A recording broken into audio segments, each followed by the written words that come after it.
Star Tamil Nadu ஜோதிட அறக்கட்டளையின் ST astro TV வாழ்வில் வளர்ச்சி. ST அஸ்ட்ரோ டிவியை கண்டு மகிழுங்கள். ஓம் காலகால ஈஸ்வராய நமக. பிரபஞ்ச சக்திக்கு நன்றிகள். மேடையில் நிறைய பேர் இருக்காங்க. குருநாதர்களின் குருநாதர் எங்கள் தங்கப்பாண்டியன் ஐயா அவர்களுக்கும் மற்றும் கோவையின் அடையாளம் மருதமலை குருஜி ஐயா அவர்களுக்கும், திருச்சியில் பார்த்தீங்கன்னா சக்தி ஜோதிடம் குருஜி ஐயா சொன்னீங்கன்னா தெரியாத ஆளே கிடையாது. அவருக்கு நான் அறிமுகம் தர வேண்டியதில்லை. ஸோ அந்த மாதிரி மிகப்பெரிய ஜாம்பவான்கள்லாம் இருக்கக்கூடிய மேடையில் வளரும் ஜோதிடராக நம்ம ஒரு ஆள் உட்கார்ந்துட்டுருக்கங்கிறது பெரிய விஷயம். அதுவும் அவங்க வாயால் நம்ம நல்லா இருக்கணும்னு சொல்கிறதுக்கெல்லாம் இந்த காலத்தில் யார் சொல்லுவாங்க சொல்லுங்கள் பார்க்கலாம். ஸோ முதல்ல அதுக்கு கரகோஷத்தை கொடுக்கணும். இங்கிருந்து நம்ம கற்றுக்கணும். நம்மளுக்கு பின்னாடி வர்றவங்களுக்கு நம்ம அந்த இடத்துல வரும்போது தட்டாமல் தூக்கி விடணுங்கிறது தான் இந்த இடத்துல சொல்ல வரேன். அதே போல் வகுப்புகளில் பார்த்திங்கன்னா எல்லாருமே தங்கிட்ட மட்டுமே படிக்கணும் எல்லோரும் எதிர்பார்ப்பாங்க. தங்கப்பாண்டியன் சார் அது மாதிரி சொன்னது கிடையாது. நானும் என்னுடைய மாணவர்களுக்கு சொன்னது கிடையாது. எங்கே வேணால் போய் படிங்க, எல்லார்கிட்டையும் ஒரு திறமை உண்டு. அந்த திறமையை எப்படி யூஸ் பண்ணுறீங்கிறது அவங்க திறமை. உங்கள் திறமைக்கு உங்களுக்கான ஏற்றம் வந்தே தீரும். இதை நான் முழுமையாக நம்புகிறேன். இதை நம்பினோம்னா நம்ம மற்றவங்களை இழுத்து பிடிக்க மாட்டோம் என்றைக்குமே. ஸோ இது ஜோதிடத்தில் நம்ம இனிமேல் வரக்கூடிய தலைமுறை மாற்றி அமைக்க வேண்டிய விஷயம். ஜோதிடர் ஒற்றுமை வாழ்க நிறையா பேசினால் கூட ஜோதிடர்களுக்குள்ள ஒரு சின்ன கருத்து வேறுபாடுகள் என்றைக்குமே ஓடிக்கிட்டே இருக்கும். அதனால தான் ஒற்றுமை வாழ்கன்றோம். இருக்கிறத நம்ம பேசவே மாட்டோம், இல்லாத தானே பேசுவோம் எப்போவுமே. அது மாதிரி சொல்லிவிட்டு ஒரு சின்ன ஒரே ஒரு விஷயத்தை மட்டும் கொடுத்துட்டு ஐயாவுக்கு டயத்தை சேமித்து கொடுப்போம். இந்த கருத்தரங்கு விழாவானது நம்மளுடைய ராஜசங்கர் ஐயா அவர்கள் பலமுறை என்னை கூப்பிட்டுருக்காரு, இந்த முறையும் கூப்பிட்டுருக்காரு. ஸோ அவருக்கு மீண்டும் ஒரு முறை எனது மனமார்ந்த நன்றிகளையும் வாழ்த்துக்களையும் தெரிவித்துக் கொள்கிறேன். மற்றும் மேடையில் விட்டிருக்கக்கூடிய அன்பு நண்பர்களுக்கும் என்னுடைய வாழ்த்துக்களை தெரிவித்துக் கொள்கிறேன், நன்றிகளையும் தெரிவித்துக் கொள்கிறேன். ஜோதிடத்தில் பார்த்தீங்கன்னா ரெண்டு விஷயம், நம்ம முட்டாளாக இருக்கிறோமா இல்லை புத்திசாலித்தனமாக இருக்கிறோமா அப்படின்னு பார்த்துக்கணும். ஏன்னா சொன்னது எல்லாத்தையும் அப்படியே ஃபாலோ பண்ணிவிட்டு செம்மறி ஆட்டு கூட்டமாக சில பேர் போயிட்டுருக்கிறாங்க. அதை அப்படியே ஃபாலோ பண்ணிங்கன்னா கண்டிப்பாக செம்மறி ஆட்டு கூட்டம் ஆகிடுவோம். நான் இங்கே ஒரு 10 பாயிண்ட்ஸை கொடுக்கறதுக்கு ஐயா அவர்கள் வந்திருக்காங்க. அப்போ நம்ம ஒரு சிந்திக்கிற மாதிரி ஒரு சில விஷயங்கள் பண்ணணும். 10 பொருத்தம் இருக்கா இல்லையா? இருக்கா இல்லையா? இருக்குன்னு சொன்னீங்கன்னா முட்டாளன்றாங்க, இல்லைன்னு சொன்னீங்கன்னா அறிவாளின்றாங்க. ஆனால் 10 பொருத்தம் அப்படிங்கிறது இருக்கா இல்லையா? நம்ம அப்பா முட்டாளா? நம்ம தாத்தா முட்டாளா? இல்லையல்ல. அப்போ ஜோதிடத்தில் அப்பா தாத்தா யார்? நம்மளுக்கு முன்னாடி இருந்தவங்க தானே. அப்போ அவங்க சொல்லி காலங்காலமாக பயின்று வந்து கொண்டிருக்கக்கூடிய 10 பொருத்தம் முட்டாள்தனமானதா? பார்த்துக்கங்க. ஏன்னா 10 பொருத்தம் இல்லாமல் நீங்கள் ஜோதிடம் பார்ப்பது தவறு. 10 பொருத்தமே முழு பொருத்தம் நான் சொல்ல வரல. ஆனால் 10 பொருத்தத்தை நீங்கள் பார்க்க வேண்டும். ரொம்ப சிம்பிளான விஷயம் தாங்க.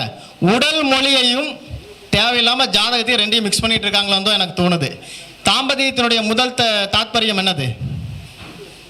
தாம்பத்தியம். 2 பேர் கல்யாணம் பண்ணி வைக்கிறாங்க, 2 பேர் இணைந்திருப்பார்களா? யாருன்னே தெரியாத 2 பேர் எப்படி சார் இணைஞ்சிருப்பாங்க? எப்படி இணைஞ்சிருப்பாங்க? அப்போ அவங்களுக்குள்ள ஒரு இணக்கம் தேவை. அப்போ அவங்களுடைய லைஃப் அந்த தாம்பத்தியத்தில் நல்லா இருக்கான்னு சொல்றது தான் 10 பொருத்தம். முழுக்க முழுக்க உடல் மொழியை மட்டுமே பேசக்கூடிய இடம் தான் இந்த 10 பொருத்தம். அதை கொண்டு போய் ஜாதகத்தில் நுழைச்சிட்டு நம்ம என்ன பண்ணிட்டு இருக்கோம்? சார் கட்ட பொருத்தத்திலேயே எல்லாம் தெரிஞ்சிடும் சார், 10 பொருத்தம் மேலே பார்க்க வேண்டியதே இல்லை, அதெல்லாம் பார்க்குறவெல்லாம் முட்டான்னு சொல்லிட்டு இருக்கிறாங்க. நான் என்ன சொல்கிறேன்னா, தெரியாத விஷயத்தை தெரியாதுன்னு ஒத்துக்கிறது நல்லது. தனக்கு தெரிந்த விஷயத்தை மட்டுமே வச்சுக்கிட்டு இது மட்டுமே ஜோதிடம்னு சொல்லி பேசிகிட்டு இருந்தீங்கன்னா மாட்டிட்டு முழிக்க வேணும். நான் என்ன சொல்கிறேன்னா, 10 பொருத்தம் இல்லைங்கிறீங்கள, ஒரு ராகு கேது தோஷம் இல்லை, செவ்வாய் தோஷம் இல்லை, சர்வ நிச்சயமாக அந்த மாதிரி ஒரு விஷயம் ஜோதிடருக்கே தெரியாதனால பேசிகிட்டு இருக்கிறாங்க. ஒரு விஷயத்த தெளிவாக புரிஞ்சுக்குங்க. யாரெல்லாம் இதை ஆமோதிக்கிறீங்களோ அவங்க வீட்டில் சரிங்களா தோஷம் இருக்கக்கூடிய ஒரு ஜாதகத்தை இணைச்சு கல்யாணம் பண்ணி வச்சுடுங்க. உங்கள் அனுபவத்தை பார்த்துட்டு அதுக்கப்புறம் இருக்கா இல்லையான்னு சொல்லுங்கள். இது ஈஸி இல்லையா? எதுக்கு அடுத்தவன் லைஃப்பில் நம்ம விளையாடணும்? கரெக்ட் தானுங்களா? ஏன் அடுத்தவன் லைஃப்பில் நம்ம விளையாடணும்? முதல்ல நம்ம லைஃப்பில் விளையாண்டு பார்க்கலாமே. இல்லைங்கிற ஆமோதிக்கிறவங்க தன்னுடைய குடும்பத்தில் 10 பொருத்தத்தை நீங்கள் இல்லைன்னு சொல்லிட்டு ஏதாவது ஒரு ஜாதத்தை கூட சேர்த்து வைங்க. உங்களுக்கு தேவை பணம் காசு இருக்கிற மாதிரி ஒரு ஜாதத்தை சேர்த்து வச்சுருங்க. சேர்ந்து வாழ்ந்துட்டாங்கன்னு அப்புறம் பாருங்கள். ஏன்னா 10 பொருத்தம் என்பது என்னன்னு தெரிஞ்சுக்கிட்டு பேசணும். ஒவ்வொரு பொருத்தத்தை பற்றி பேசினா டைம் போயிடும். ஒரு 2 விஷயத்தை மட்டும் சொல்கிறேன். செவ்வாய் தோஷம் கேட்டால் செவ்வாய் தோஷம் ஒரு கான்செப்டே கிடையாதுன்றாங்க. செவ்வாய் தோஷம்னா என்னது? ரத்தச்சூடு, ரத்த பொருத்தம் இல்லையா? அப்போ செவ்வாய் ஏன் 4, 7, 8, 12 மட்டும் சொன்னா? அதுவும் பெண்களுக்கு மட்டும் தான் சொன்னான், ஆண்களுக்கு சொல்லவே கிடையாது. ஆனால் ஆண்களுக்கு தோஷம் கழிச்சுட்டு இருக்கும், அது கழிக்கக்கூடாது. ஏன்னா ரத்தம் சூடாக இருக்கும். ரத்தம் சூடானால் உங்களுடைய எந்தெந்த பாவத்தில் அந்த காலபுருஷன் கூட அந்த பாவங்கள் எல்லாம் சூடாகவே இருக்கும். அப்படி இருந்ததுன்னா என்ன ஆகும்? அடுத்தது உங்களுடைய விஷயங்கள் தேவைகள் அதிகமாயிடும். அப்போ 4, 7, 8, 12ங்கிற பாவங்கள் உங்களுடைய திருமண பாவத்துக்கு எந்த பாவங்களை இயங்கும்? அந்த பாவங்களில் ரத்த சூடு இருக்குன்னு சொல்கிறாங்க. அப்போ தாம்பத்தியத்துக்கு தேவையானது செவ்வாய் தோஷம் கண்டிப்பாக தேவை. அது பெண்ணுக்கு இருந்தால் தப்பே கிடையாது, சரி ஆணுக்கு இருந்தால் தப்பே கிடையாது. பெண்ணுக்கு இருந்தால் ஆணுக்கு அதே மாதிரி இருக்கிறவங்கள சேர்த்து விடணும். நீங்கள் சேர்க்காம விட்டாதான் அங்கே தான் பிரச்சனையாகும். புரியுதுங்களா? 7 லட்சம் 8 லட்சம் செவ்வாய் என்ன சொல்லியிருக்காங்க? ஆண் மரணம் அப்படின்னு புஸ்தகத்தில் போட்டிருப்பான். இதெல்லாம் விதிகளில் வரவே இல்லையே அப்படின்னாங்க. ஆண் மரணம்னா ஆண் செத்து போயிடணும்னு சொல்லவே இல்லை. ஆண் செத்து போனால் ஆண் மரணம்னு சொல்ல சொன்னாங்களா? இல்லை. ஆண் என்கின்ற தன்மை அங்கே அழிந்து விடும் சொல்லிட்டான். புரியுதுங்களா? அப்போ ஒரு பெண்ணிடம் ஒரு ஆண் தோட்டம், அவன் ஆண் மகனா பெண் மகனா? அவன் ஆண் மகன் ஆயிடுவானா? அப்போ பெண்ணை ஜெயிக்கணும், கட்டிலில் ஜெயிக்கணுங்கிறதுக்காகத்தான் செவ்வாய் தோஷத்தை பெண்ணுக்கு வச்சா ஆணுக்கு வைக்கல. ஆணுக்கு இருந்தால் அவன் ஆம்பளை, டபுள் ஸ்ட்ராங்கு. தோஷம்னு என்ன சொல்லியிருக்கான்? நம்மளை விட ஒருத்தர் நல்லா வந்துட்டானா அவனுக்கு ஒன்றுமே தெரியாது, மட்டம் தட்டவே பார்ப்பான். அதே போல் பெண்களுக்கு இருந்தால் ரொம்ப வலிமையான பெண்ணு, இந்த பொண்ணு ரொம்ப வலிமையாக இருக்காங்க, நம்ம ஒத்துக்கவே மாட்டோம். தோஷம் சொல்லிட்டு அது கழிக்க பார்ப்போம். நீங்கள் என்ன கழிச்சாலும் உடம்புலேருந்து அது கழியாது. அதுக்கு ஈக்குவலாக முதல்ல ஜாதகத்தை சேர்த்து வச்சு பழகுங்க. அதுதான் முதல் பரிகாரமே. புரியுதுங்களா? இதை என்ன சொன்னாங்கன்னா, ரத்த பொருத்தத்தில் இதை மாற்றி, இது தெரியாமல் ஜோதிடர்களுக்கே தெரியாதுன்னு சொல்லி ஒரே அடி அடிச்சிட்டாங்க. ஏன்னா அவங்களுக்கு தெரியாது, தெரியாத விஷயத்தை தெரியாதுன்னு ஒத்துக்கணும். சரி, ராகு கேதுன்னா என்னதுங்க? ராகு கேது தோஷம் யோனி பொருத்தம். நீங்கள் யோனி பொருத்தம் இருக்கா இல்லையான்னு 10 பொருத்தத்தில் பார்க்காம கட்ட பொருத்தத்தில் பார்த்து என்ன பண்ண போறீங்க? யோனி பொருத்தத்தை சொல்வது தான் ராகு கேதுக்கள். இப்போ ராகு கேதுன்னு சொல்ற அஷ்டோ பாபா ஐயா அவர்கள் வந்துட்டு இருக்காங்க, ராகுவின் காதலர். அதாவது நிமித்தங்கள் அப்படின்னு சொல்லுவாங்கல்ல, அந்த மாதிரி நிமித்தங்கள்.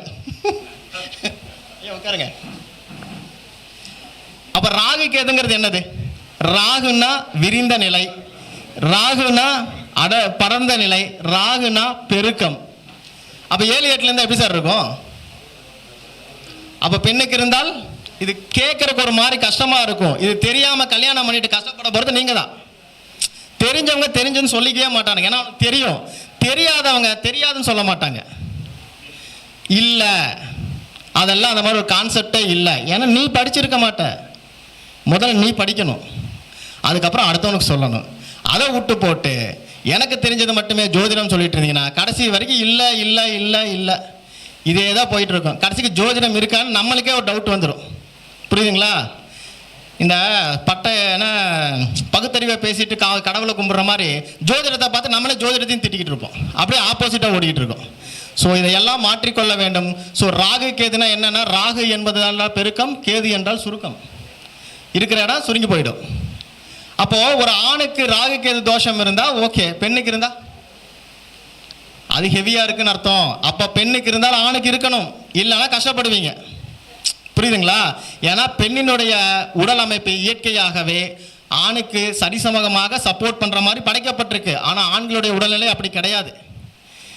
புரியுதுங்களா? இந்த டாக்டர்கிட்ட கேட்டிங்கன்னா நிறைய சொல்லுவாங்க. அப்போ அதனுடைய அடிப்படையில் பார்த்து தான் இந்த 10 பொருத்தத்தை கொண்டு வந்தாங்க. அன்னைக்கெல்லாம் பார்த்தீங்கன்னா ஹைட் சேர்த்துவாங்க தெரியுமா? ஹைட்டை வச்சு கல்யாணம் பண்ணுவாங்க தெரியுங்களா? வேற எந்த பொருத்தத்தையும் பார்க்க மாட்டாங்க நம்ம இதில். ஏன்? அது யோனி பொருத்தத்தை சொல்லக்கூடியது. கரெக்டாக போய் கேளுங்க பெரியவங்க கிட்ட, அந்த காலகிட்ட சொல்லுவாங்க, இதெல்லாம் குடும்பத்துக்கு ஆகாதரா, வேணாண்டா அப்படின்றவாங்க. குழந்தை கிடைக்காதுன்றவாங்க. ஒரே வார்த்தை, அவங்க சொல்கிற வார்த்தை குழந்தை கிடைக்காது. காரணம் அவங்க பார்த்தது யோனி பொருத்தம். எத்தனை பேர் பார்த்தோம்? பார்க்கல. புரியுதா? ஸோ இது தெரியாமல் நம்ம ஒருத்தர் சொல்கிறாருங்கிறதுக்காக அப்படியே மொத்தமாக நீங்கள் நம்பக்கூடாது. செக் பண்ணி பாருங்கள். ஃபாரின்காரன் செக் பண்ணுறான், செவ்வாய் தோஷத்தை வேறு மாதிரி கொண்டு வா, RH ஃபேக்டர்ன்றான். RH ஃபேக்டர்னா என்ன சொல்கிறாங்க? பிளட் டெஸ்ட் எடுத்து செக் பண்ணிக்கங்கன்றான். ஒரு நெகட்டிவ் ரத்தமும் ஒரு பாசிட்டிவ் ரத்தமும் சேரக்கூடாதுன்னு சொல்லவே இல்லை. அவன் சேர்ந்தா குழந்தைக்கு என்ன ஆகுன்னு சொன்னான்.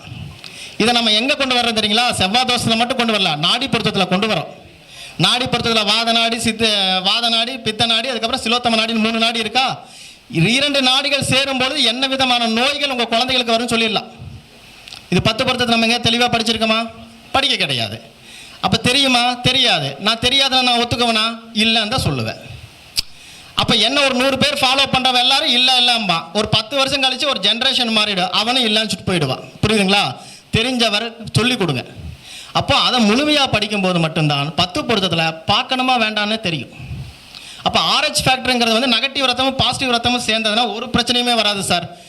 குழந்தை அப்படியே அம்மாவுடைய பிளட் குரூப்பில் கருவில் வந்துருச்சுன்னா பிரச்சனை இல்லை. அம்மாவுக்கு பாசிட்டிவ் அப்பாவுக்கு நெகட்டிவ்னு வச்சுக்கோங்களேன். அம்மாவுடைய ரத்தத்தில் வந்துருச்சுன்னா பிரச்சனையே இல்லை. தப்பி தவிர நெகட்டிவாக இருந்ததுன்னு வச்சுக்கோங்களேன், அந்த அம்மாவுடைய ரொம்ப கெடுதா இல்லையா பாருங்கள், செக் பண்ணி பார்த்துங்க. இன்றைக்கி அட்வான்ஸ்டாக வந்து நிறைய வந்துச்சு. 3வது மாதத்துலேயே ஊசி போட ஆரம்பிச்சிருவாங்க. அந்த RH ஃபேக்டரை மாற்றதுக்கு ரீசைக்கிள் பண்ணுறதுக்கு ஒரு ஊசி போடுறாங்க. 3 மாதத்துக்கு ஒரு ஊசி போட்டுருவாங்க. போய் டாக்டர்கிட்ட கேளுங்க, சொல்லுவாங்க. தப்பி தவறி தெரியாமல் மட்டும் அந்த குழந்தையை பார்த்துட்டிங்கன்னா 2வது குழந்தை பெறும் பொழுது நரக வேதனை, அதுக்கப்புறம் அந்த அம்மாவுடைய உடம்பு அவுட்டு, ரொம்பவே கஷ்டப்படும். இதுதான் செவ்வாய் தோஷம். புரியுதுங்களா? நம்ம செவ்வாய்ங்கிற கிரகத்தை மட்டுமே வச்சு பார்க்கக்கூடிய இடம் இல்லை. அது ஒரு இடத்துல செக்ஸுவல் லைஃப்பை பற்றி பேசும், இன்னொரு இடத்துல உங்கள் உடம்பில் வரக்கூடிய மற்ற விஷயங்களை பற்றி பேசுது. அப்போது ராகு கேதுன்னா என்னன்னு தெரிஞ்சுக்கங்க, செவ்வாய் தோஷம்னா என்னன்னு தெரிஞ்சுங்க. அதுக்கப்புறம் குரு தோஷம்னு ஒன்று இருக்குது. இதெல்லாம் நம்ம பார்க்குறதே கிடையாது. 7, 8 குரு தோஷம் இருந்தால் கவனமாக இருங்க, அதுவும் மிகப்பெரிய தோஷம். இது இப்படி 9 கிரகங்களுக்குமே தோஷம் உண்டு. ஆனால் ஏன் 2 கிரகங்களுக்கு ரொம்ப ஹெவியாக வச்சாங்கன்னா அது ரெண்டுமே நெகட்டிவ் பாயிண்ட்ஸ். ஹெவி நெகட்டிவ் இருக்கிறதுலே மிகவும் செக்ஸுவல் லைஃபுக்கு தேவையான விஷயங்கள். ஒன்று யோனி பொருத்தத்தில் வரும், இன்னொன்று ரத்த சூட்டில் வரும். இது இருக்கிறவன் தப்பிச்சா, இல்லாதவன் மாட்டிட்டான். ஆண்களுக்கு இருந்தால் தப்பிச்சா, அப்போ குடும்பத்துக்கு நல்லது, கண்டிப்பாக குழந்தை பேத்துக்குவா, குடும்பம் நல்லா விருத்தி அடையும். பெண்ணுக்கு மட்டும் இருந்து ஆணுக்கு இல்லைன்னு யோசிச்சுக்கோங்க. ஆண் செத்து போயிட்டான்னு அர்த்தம். அந்த காலத்து சூசைட் பண்ணிடுவானுங்க. யாராவது 4 பேர் தப்பாக பேசினாங்க சூசைட் பண்ணிடுவானுங்க. இன்றைக்கி டெஸ்ட் டியூப் பேபியில் போய் உட்காந்துட்டு இருக்கிறீங்க. அதானே உண்மை? அவ்வளோதான் பொருத்தம். ஸோ இதை புரிந்து கொண்டால் ரொம்ப எளிமையானது. இன்னும் நிறைய பேர் பேச வேண்டியது இருப்பதால் வாய்ப்பு கொடுத்த அத்தனை நல்ல உள்ளங்களுக்கும் நன்றி கூறி விடைபெறுகிறேன். நன்றி, வணக்கம், வாழ்க வளமுடன்.